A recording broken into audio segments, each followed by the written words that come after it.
यहाँ पे बहुत सारे किसान भाई खड़े हैं और इन्हीं किसानों के बीच में सुरेश काजला जी खड़े हैं। मैं इनसे जानना चाहूँगा, क्या कहना चाहोगे कि ये जो बिल अभी तक 30 दिन हो गए, 25 तारीख है, बड़ा दिन है, आज भी मोदी ने कोई ऐसी बड़ी घोषणा क्यों नहीं करी जिससे कि यहाँ पे जो किसान मतलब 30 दिन से उनके चेहरों पे खुशी छा जाए? अरे भी खुशी नहीं कर रहे, क्यों नहीं किए ऐसी सुनते ही नहीं, देखो बात सुनानी तो चाहिए ना। किसान जब एक दिन ना हो गया, हर एक चीज़ का इसको बिल्कुल को मांगने नहीं रहे और फिर भी उसको आग लगा रहे हैं, गलत है ये किसान के लिए, जमा गलत है।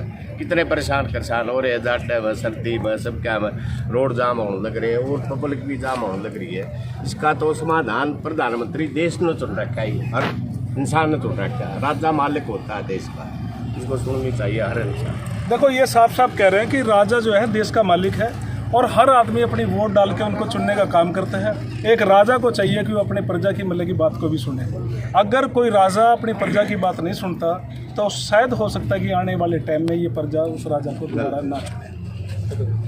बताओ। मेरा नाम कुलविंदर सिंह हूँ और मैं पंजाब से आया हूँ। मैं बकायदा हिंदी में ही बोलूँगा और बठिंडा का रहने वाला हूँ। मैं इन बिल के बारे में और सरकार के बारे में पहले तो ये बता दूँ कि सरकार से लोग नहीं है, लोगों से सरकार है।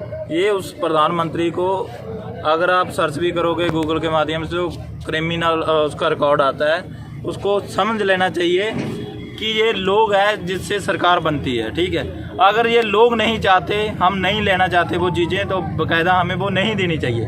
दूसरी बात ये है, अगर वो खुद मानता है कि ये बिल गलत है, जितनी भी मीटिंग हुई इससे पहले 4-5, उन्होंने खुद माना, जो कृषि मंत्री है तोमर, और ठीक है उसके बाद गृह मंत्री आया, उसने भी माना कि बिल में गलती है। अगर बिल ये किसान आज यहाँ ना आते तो बिल में गलती कौन ठीक करता?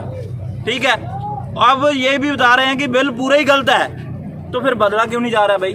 दूसरी बात, प्रोपागेंडा क्यों चलाया जा रहा है? वो पहाड़े के जो जिसको किराए पे कहते हैं किसान लेके आया, सामने वो बिठाए हुए हैं लाइव में, तो वो किसान अगर उनसे बात करोगे ना आप फ़ोन के कॉल के जरिए से, उसको कहो कि हमें इस बीज की सप्लाई करवा दो जिसका आप आमदनी बता रहे हो 3 लाख रुपया, 1 लाख रुपया, वो बात नहीं करते।